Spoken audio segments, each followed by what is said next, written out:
दोस्तों नमस्कार। आज मैं गीता के श्लोकों का सार आपसे बताने जा रही हूँ। जिस घर में गीता का पाठ हर रोज़ पढ़ा या सुना जाता है, उस घर में भगवान श्री कृष्ण आते ही रहते हैं। श्रीमद् भागवत गीता साक्षात भगवान की दिव्य वाणी है। इसकी महिमा अपार है, अपरिमित है। इसका यथार्थ में वर्णन कोई नहीं कर सकता। शेष, महेश, गणेश इसकी महिमा को किसी तरह से व्याख्यात नहीं कर सकते, तो हम मनुष्यों की बात ही क्या है। भगवत गीता के कुल 18 अध्याय हैं और 700 श्लोक हैं, जिसे सभी के लिए पढ़ पाना मुश्किल है। मैं 18 अध्याय का और 700 श्लोकों के सार के बारे में बात कर रही हूँ, जिन्हें जानकर आप श्रीमद् भागवत गीता का सारा मतलब समझ सकते हैं। गीता में श्री कृष्ण कहते हैं कि हे अर्जुन, मैं प्राणियों के हृदय में रहता हूँ, मैं सबकी आत्मा में रहता हूँ, मैं संपूर्ण प्राणियों का अंत और आदि हूँ, मैं सबके मन में हूँ, मैं सूर्य हूँ, मैं वेदों में सामवेद हूँ, मैं देवों के देव इंद्र हूँ, मैं इंद्रियों में मन हूँ, मैं ब्रह्मा हूँ, मैं विष्णु हूँ, मैं महेश भी हूँ, जलाशयों में मैं समुद्र हूँ, पर्वतों में मैं हिमालय हूँ, तथा संपूर्ण प्राणियों में मैं व्याप्त हूँ। हे अर्जुन, अगर तुम मुझे देखना चाहते हो, तुम मेरे इस ब्रह्मांड रूप को देखो। उसके बाद श्री कृष्ण ने अपना बहुत बड़ा, जिसमें वो सारे देवी देवता समाहित थे, उस रूप को उन्होंने अर्जुन को दिखाया। उन्होंने कहा, जो संपूर्ण कर्मों का त्यागी है, उसे मैं बहुत प्यार करता हूँ। 3 तरीके से आप मुझे पा सकते हैं। आप अपना कर्म, त्याग और समर्पण से आप मुझे पा सकते हैं। श्री कृष्ण कहते हैं, जो मनुष्य मुझे मान लेता है, जो मुझे जान लेता है, वह मेरे लिए प्रिय हो जाता है।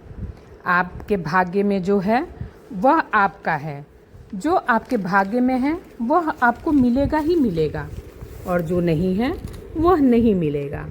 तो इस तरह से आपको जो भी इच्छा, जो भी भावनाओं पे अपने कंट्रोल कर पाता है, जो भी अपने कर्मों पे केवल ध्यान देता है, मैं उसमें समाहित हूँ।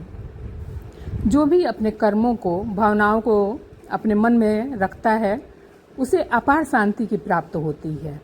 जिस मनुष्य के अंदर ईश्वर के लिए श्रद्धा नहीं होती, वह मनुष्य जीवन में कभी भी आनंद और सफलता को प्राप्त नहीं कर सकता। ईश्वर में हमें जो कुछ दिया है वही हमारे लिए पर्याप्त है।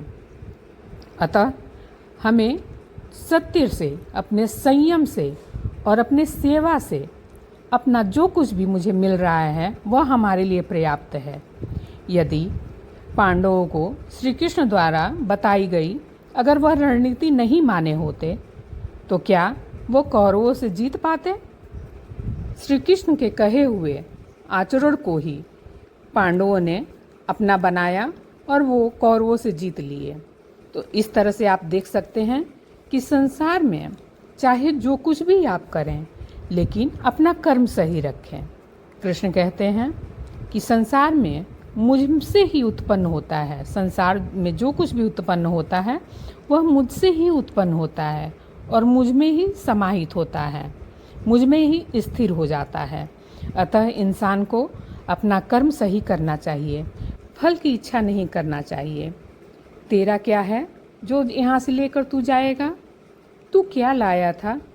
जो तूने पाया है वह यहीं से पाया है। तो आप जो कुछ भी यहाँ भोग रहे हैं, आप उसकी चिंता ना करें। वह भगवान जो आपको जितना चाहिए उतना देंगे। आप दूसरों को देख के बिल्कुल परेशान ना हो। परिवर्तन संसार का नियम होता है। आज दुख है तो कल सुख आएगा। इसलिए अगर आप कहते हैं कि आज मेरी स्थिति अच्छी नहीं है, तो भगवान कहते हैं कि आने वाला वक्त तुम्हारा अच्छा होगा। इसलिए हमेशा भगवान का ध्यान करें और अपना मन हमेशा अच्छे कर्म में लगाएं। भगवान कहते हैं